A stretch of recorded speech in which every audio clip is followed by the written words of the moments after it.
ubu ni saa 10 n'igice ku isaha mpuzamahanga ya GMT, ni saa 12 n'igice ku isaha yo mu Rwanda no mu Burundi. Muri studio muri kumwe na Jacques Niyitegeka. Izi ni ingingo z'ingenzi zigize aya makuru. Igisirikare cy'u Rwanda cyatangaje ko indege yacyo itagira umuderevu ya drone yakoreye impanuka mu burengerazuba bw'igihugu igakomeretsa abana 3 babaga ku ishuri. Inteko nshingamateka na nkenguzamateka z'u Rwanda ziyamirije ingingo y'inama nshingamateka y'ubumwe bwa Buraya. Ntabwo tukiri koloni yabo, bubahe ubusugire bwacu nk'uko twubaha ubwabo, bubahe amahitamo yacu mu kwihitiramo abayobozi n'amategeko atugenga nk'uko twubaha ayabo. Muri make twubahane. Iyi ngingo biyamani iheruka gusaba u Rwanda kurekura umunyapolitike Victoire Ingabire, nabo ngo bagiye gusubiza kuri iyo ngingo, ariko ngo si ukwisobanura. Mu Rwanda nako mu Burundi abanyeshure berekeje inzira y'amasomero batangura umwaka mushasha w'ishure, ariko mu gisagara ca Bujumbura ubukene bw'ibitoro buracabangamiye abatari bake bakeneye kwiyunguruza. Ikindi cegeranyo kivugwa muri iki kiganiro cacu ni ca Human Rights Watch, ivuga yuko leta ya Republika ya Demokrasi ya Kongo ikwiye kubuza umutwe wa Wazalendo guhohotera abanyagihugu. Ibi bakabivuga bakurikiye biheruka kubera mu gisagara ca Uvira mu ntara ya Kivu y'Amajepfo. Paris mu Bufaransa hakomeje urubanza mu bujurire bw'umunyarwanda Sostene Munyemana wakatiwe igifungo cy'imyaka 24 ku byaha bya genocide. Mu gihe u Rwanda ruri mu myiteguro ya nyuma yo kwakira isiganwa ry'isi ry'amagare rizatangira ku cyumweru, imihanda yo mu murwa mukuru Kigali aho rizabera uburimo kubonekamo abakinnyi benshi b'amagare mu bihugu bitarenze 60 bazaryitabira.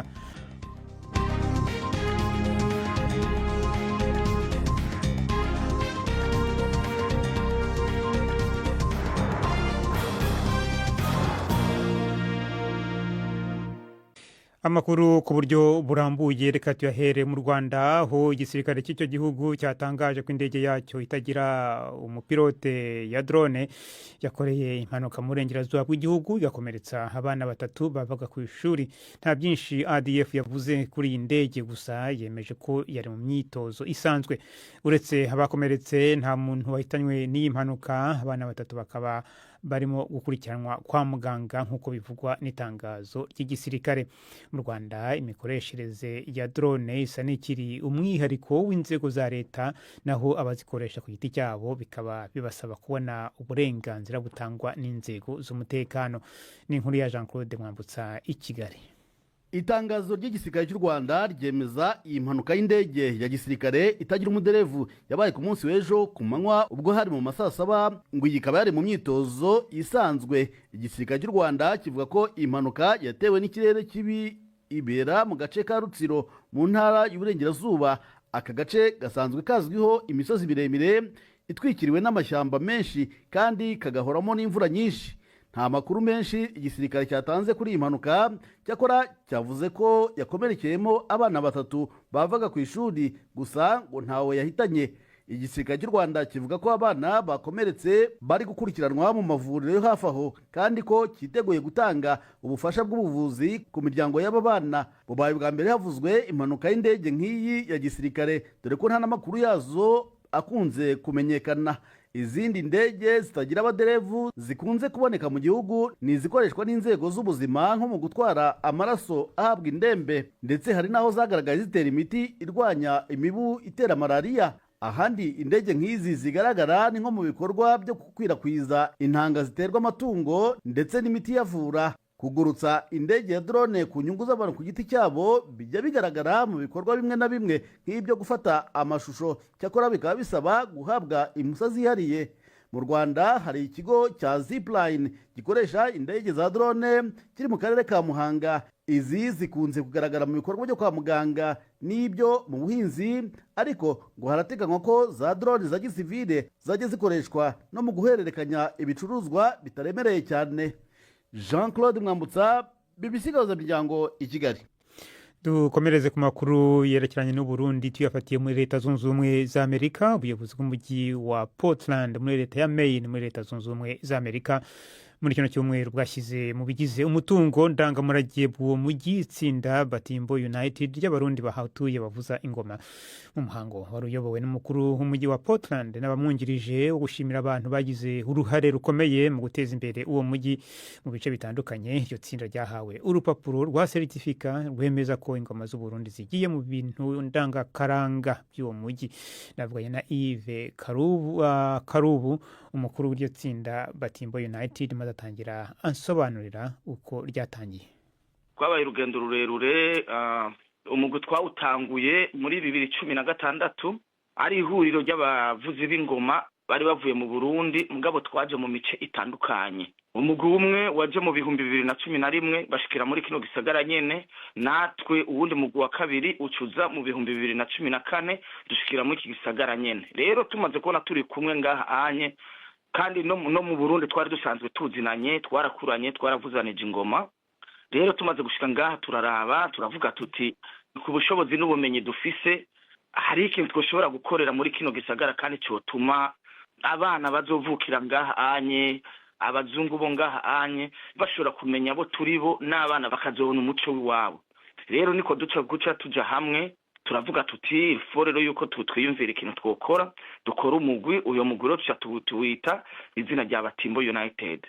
Kuba ubuyobozi bw'uwo mujyi bwarazamuye uwo mugwi Batimbo United ukajya mu bintu bigize umutungo ndangamurage by'uwo mujyi, hari ikintu byagombye kuba bisobanuye aho ngaho. Bisobanuye iki? Icyo bisobanuye ni uko kuva mu 2016 turiko turateramisha abantu, ndetse turiko turanasigura ico isigura kuvuza ingoma.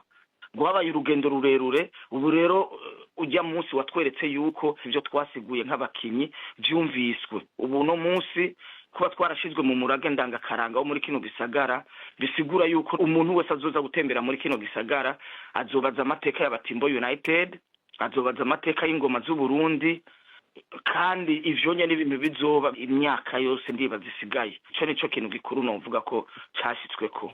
Mbe ubusanzwe abagize uwo mugwi Batimbo United bavuza ingoma ku buntu cyangwa hari aho mujya mukishyuza? Oya, kuvuza ingoma ku buntu, oya, ico kintu gishoboka kubera ubuzima bwo ngaha muri Amerika budusaba byinshi. Rero aho hantu hose babakeneye muricarana mukavugana muti iki kintu kugira kize gukogwa ibikenewe nibi. Turakeneye amatike y'indege, turakeneye amahoteli tuzoryamamwo, abakinyi tuza twasivye ku buzi kandi dufise ibintu byo kuriha. Rero muricarana ngaho mukavugana muti rero ibikenewe nibi inye. Mugabo gushika no munsi ntiturabifata mu bwo bwo kuvuga ngo turiko turakorera amahera.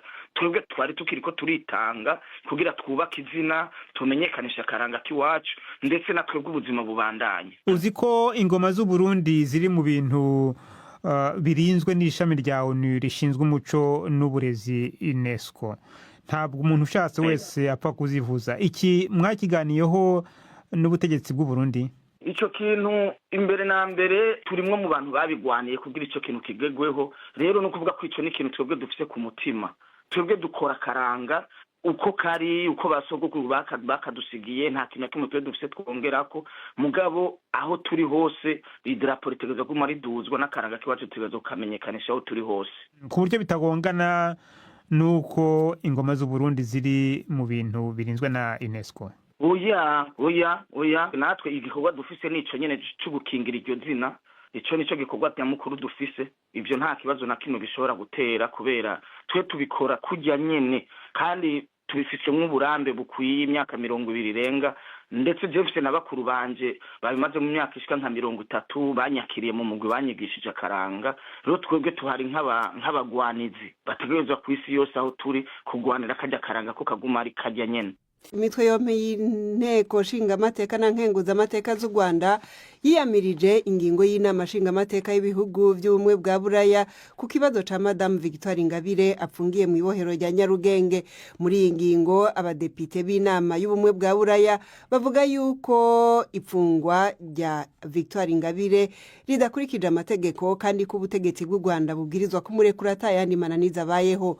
Mu mvugo rimwe na rimwe yakoresheje amajambo akarishe abashingamateka bo mu Rwanda biyamirije inteko y'ubumwe bwa Buraya barega kuvogera ubudahangagwa bw'igihugu cabo ndetse no gutesha agaciro inzego z'u Rwanda z'ubutabera. Imitwe yompi y'inteko yasabye yuko hatunganywa ingingo yo kwiyamiriza ibyavuzwe n'inteko y'ubumwe bwa Buraya ikagaragaza ko u Rwanda rutishimiye iyo nyifato. Ni inkuru ya Jean-Claude Mwambutsi, Kigali. Mu nama yarihurije hamwe abagize Sena ndetse n'inteko ishinga amategeko, hagarutswe ku mwanzuro w'inteko ishinga amategeko y'u Burayi yamaganye ifungwa rya Madame Victoire Ingabire ndetse ukanasaba ko yarekurwa tabayeho andi mananiza. Abadepite b'u Burayi basaba kandi ko ibihugu byabo byasubiramo amwe mu masezerano yo mu rwego rw'imari, cyane cyane arebana n'inzego zishinjwa gufunga abantu mu buryo bwirengagiza amategeko. Uyu mwanzuro wafashwe ku itariki ya 10 z'uku kwezi warakaje cyane abategetsi b'u Rwanda. Imitwe yombi y'inteko ishinga amategeko nayo yamaganye uyu mwanzuro ndetse ishyiraho komisiyo yo gutegura imyanzuro isubiza y'abanyaburayi. Abashinga amategeko bamaganiye kure umwanzuro w'inteko y'u Burayi ndetse rimwe na rimwe bakoresha imvugo yumvikanamo ubukana. Igihe cyose dusobanura ko iyo igihugu cyacu kibaye atake, ibyo byo ntabwo bazamenya opposition n'itari opposition. Twiyemeza guharanira ubusugire bw'igihugu cyacu no kukivuganira no guhashya uwo ari we wese washaka kukigirira nabi. Ntabwo na rimwe rwose baza kudushyira ku ruhande rwabo rwo kukirwanya ngo twemere.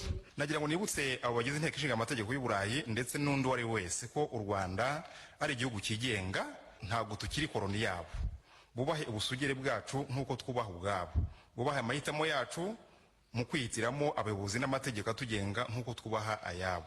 Muri make twubahane.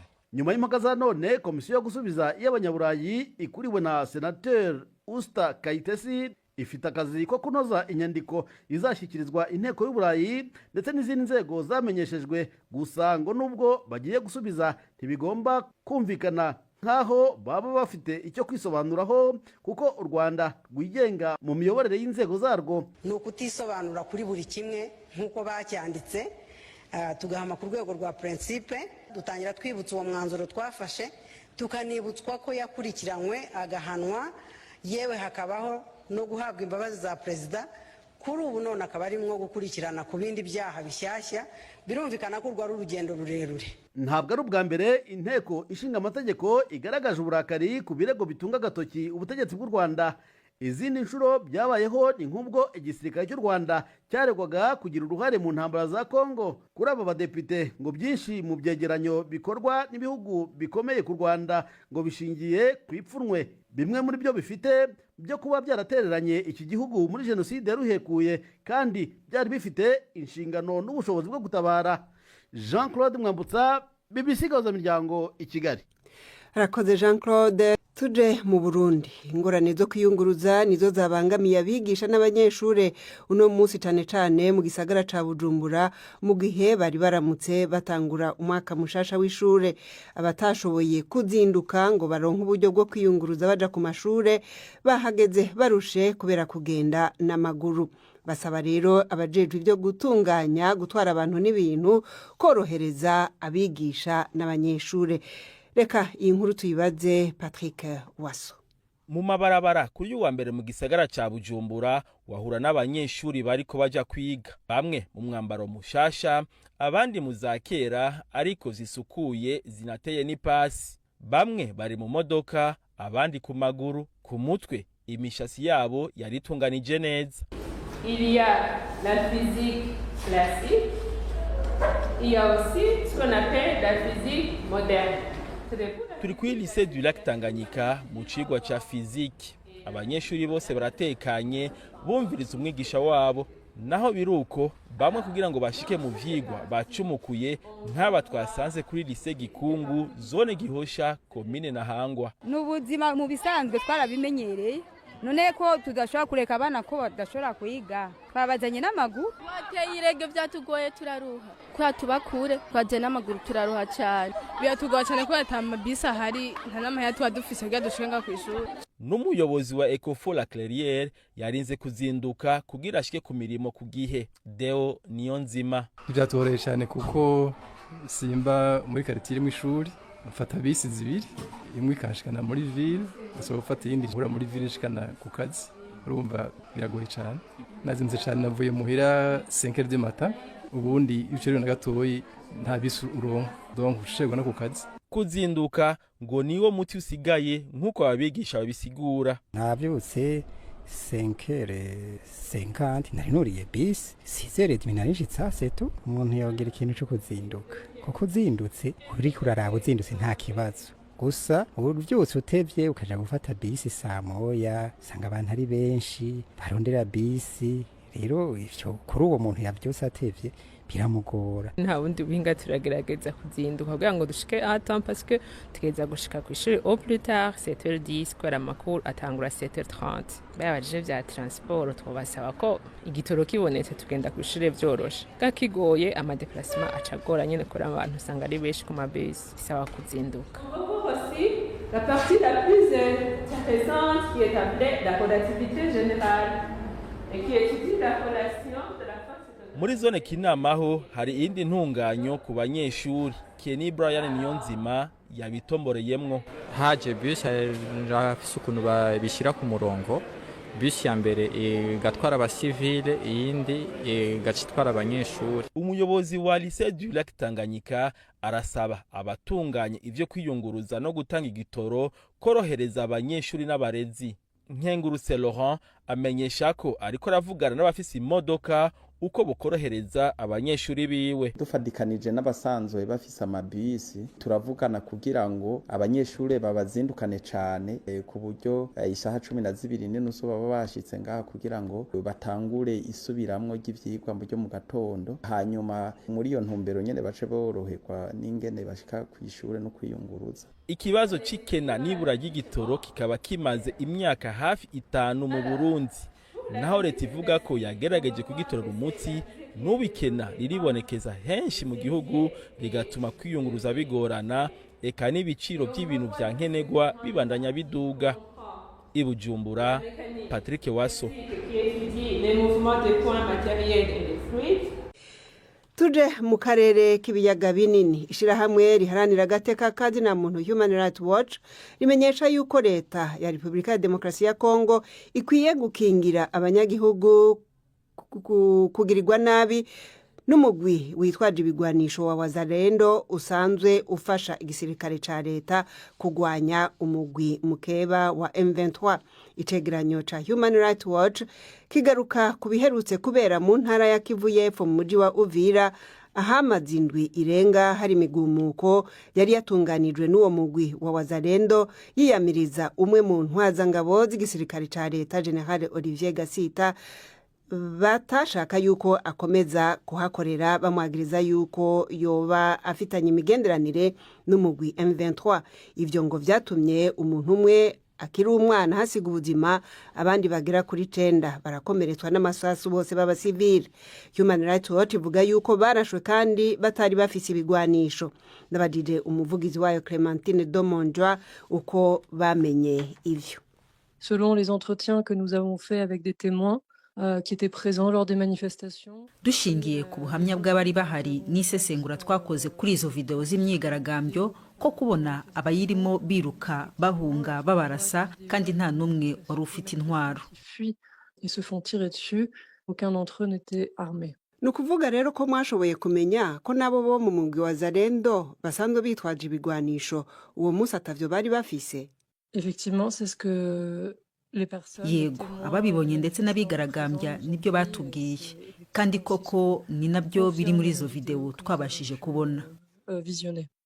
Ko bwanyu n'iki cyatumye leta idashobora gukingira abanyagihugu ivyo bikorwa bibi vya Wazalendo n'abandi bari mu myerekano? Oui, effectivement, il y avait des barrages routiers qui ont été érigés par les Wazalendo.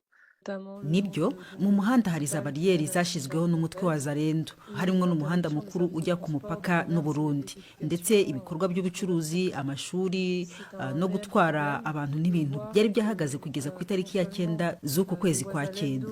Ni ikibazo gikomeye kubona Wazalendo ishobora gukora ibintu nk'ibyo, kandi n'umuvugizi w'igisirikare cya Kongo akavuga ko ibibazo bya Wazalendo bitabareba.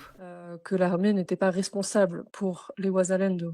kwari ugushaka kwitandukanya nabo nimba numvise neza. Oui, effectivement, en disant qu'ils ne contrôlent pas les Wazalendo, que ce n'est pas... Yego niko biri bavuga ko batagenzura Wazalendo, ko igisirikare atari cyo kibashinzwe, ni uburyo bwo guhunga inshingano, kandi nyamara amategeko mpuzamahanga avuga ko umukozi wese wa gisirikare cyangwa umuyobozi muri leta uha intwaro umutwe w'abarwanyi ukora amabi, uwo muntu ashobora kuryozwa ibyo bakora. Mbega none ninde afasha uwundi? Niyo migwi ifise ibigwanisho ifasha leta ku buryo leta idashobora kuyigenzura canke ni leta ikoresha ikayiha ibigwanisho ikanayigenzura? En fait, comme vous l'avez dit, il y a différents moyens pour des groupes armés. Nk'uko bivuze, hari uburyo bwinshi imitwe y'abarwanyi ishobora kubona intwaro cyangwa amafaranga kugira ngo ibashe gukorera muri icyo gice. Ariko icyo twabonye ku bijyanye na Wazalendo ni uko bashigikiwe n'igisirikare ndetse na leta ya Kongo. Hari ihererekanya ry'amafaranga n'intwaro bizwi neza, société civile ifitiye ibimenyetso, ndetse n'abandi baburiye ko bishobora kuba bikorwa. D'autres qui ont alerté sur ce risque. Et de par le fait qu'ils ont fourni ce soutien. Rero kuba harabaye uko gufasha Wazalendo kandi ari umutwe ukora ibyaha, birashoboka ko leta ya Kongo ishobora gufatwa nk'umufatanyabikorwa w'ibyo byaha. Que ces groupes armés peuvent commettre. None mubona hakwiye gukorwa iki? Tout d'abord, il faut que les autorités congolaises mettent fin. Icyambere nuko abayobozi ba Kongo bahagarika gufasha Wazalendo ndetse bagakora ibishoboka kugira ngo bageze imbere y'ubutabera abakoze ibyaha birimo kwica n'ibindi bikomeye twashoboye gukusanya muri iki cyegeranyo ndetse n'ibindi biherutse. Il faut surtout résoudre cette question des Wazalendo. Mu by'ukuri niba bashaka kugarura umutekano muri ako gace ni ngombwa ko barangiza icyo kibazo cya Wazalendo. Aho ni ahantu abaturage b'abasivile bakikijwe n'imitwe myinshi yitwaje intwaro, kandi mu by'ukuri ntibazi neza ushinzwe umutekano wabo. Rero kwifashisha imitwe yitwaje intwaro ngo icunge umutekano w'abaturage ntabwo ari ibintu byumvikana. N'est tout simplement pas réaliste. Clémentine Domonja. Mu Bufaransa i Paris hakomeje urubanza mu bujurire rw'umuganga w'umunyarwanda Sostene Munyemana wakatiwe igihano cyo gufungwa imyaka 24 ku byaha bya genocide. Iburanisha ry'umunsi ryibanze ku buhamya bw'impuguke n'abanditsi banditse ibitabo kuri genocide yabaye mu Rwanda muri 1994. Uyu muganga yahoze ari inzobere mu kubyaza abagore mu bitaro by'Ibutare mu majyepfo y'u Rwanda, nyuma aza guhungira mu Bufaransa aho yakomeje akora nk'umuganga kugeza agiye mu kiruhuko cy'izabukuru. Umunyamakuru wacu Alain Majesté Barenga yari mu rukiko i Paris adutegurira inkuru ikurikira. Mu rubanza rw'uno munsi Sostene Munyemana asanzwe yitaba avuye mu gasho yaje imbere y'abaje kumviriza urwo rubanza wesheje amapingu nk'uko vyamye kuva urubanza rugitangura. Yinjiye mu cumba c'urubanza yambaye impuzu zisanzwe zitari z'abanyororo, yambaye ishati yoroheje y'amaboko magufi ya kaki n'ipantaro ya kaki. Sentare yashimye kumviriza abahinga ku vyabaye mu gihugu c'u Rwanda mu gihe ca genocide, bose n'abanyaburaya. Wa mbere yumvirijwe n'umubirigi Alain Verhagen, umwigisha w'amakaminuza akaba n'umuhinga w'akarere k'ibiyaga binini. Bwana Verhagen yakora mu ishiramwe ritabara imbabare MSF, Médecins Sans Frontières, igihe ca genocide yumvije nk'umuhinga w'ivyabaye. Mwijwi rishimitse yavuze ko genocide yateguwe kuva kera, uravye uko abantu bafatwa imbere ya 1994, amajambo abibigwanko yo kwankisha abatutsi, imyimenyerezo ya gisirikare n'ukuntu ibigwanisho byabwe insoresore zari zishigikiye ubutegetsi bwa Perezida Habyarimana w'ico gihe.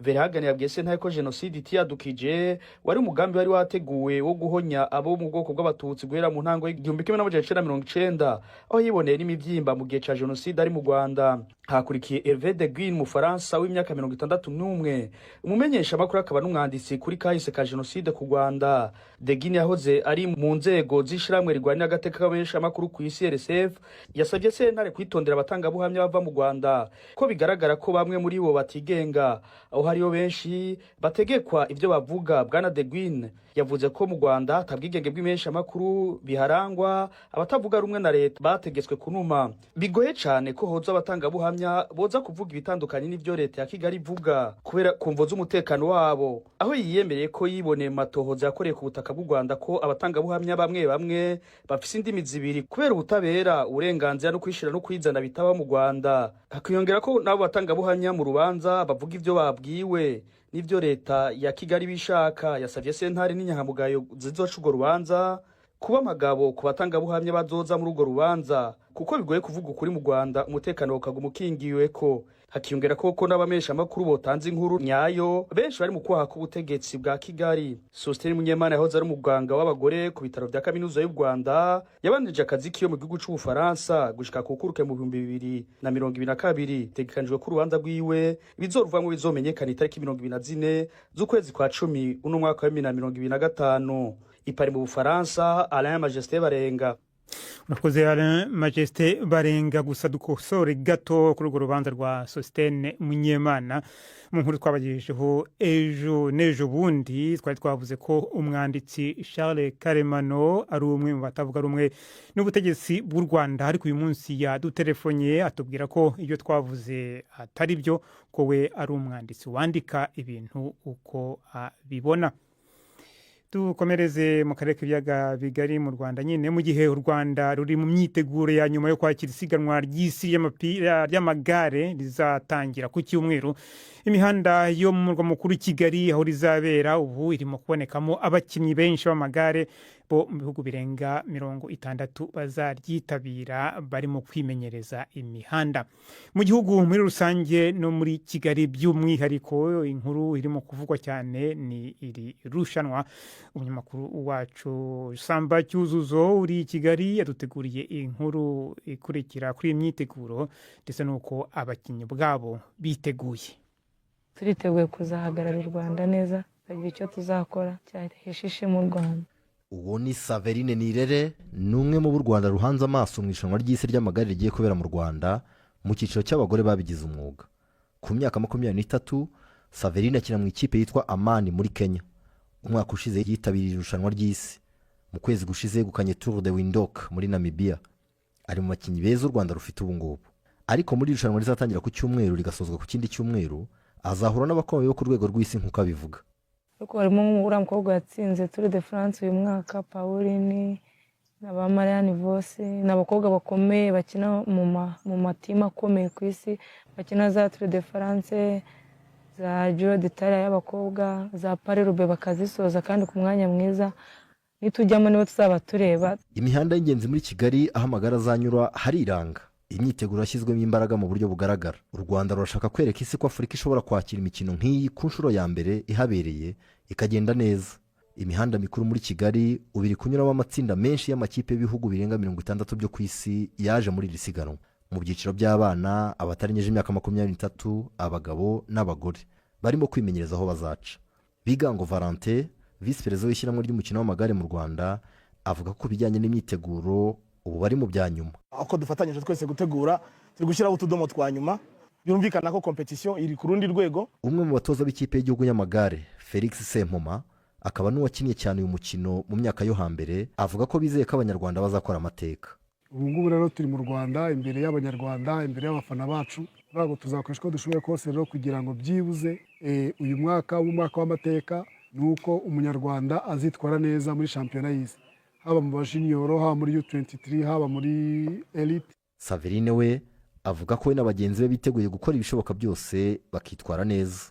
Nge ku giti cyanjye magaze neza, naritoje bihagije, ibyo nari nkeneye guhabwa cyangwa kubona narabibonye. Ku ruhande rwa ekipe yanjye nk'abakobwa bagenzi banjye turiteguye kuzahagararira u Rwanda neza, bagira icyo tuzakora cyaheshishe mu Rwanda. Mu cyumweru kimwe irushanwa rizamara, amashuri yo mu mujyi wa Kigali azaba afunze. Abakozi basabwe gukorera mu ngo zabo no kuza ku mihanda gufana abasiganwa. Nta gushidikanya ko iki ari cyo gikorwa kinini cya siporo u Rwanda rwakiriye mu mateka. Samba Cyuzuzo, BBC Gahuza Miryango, i Kigali.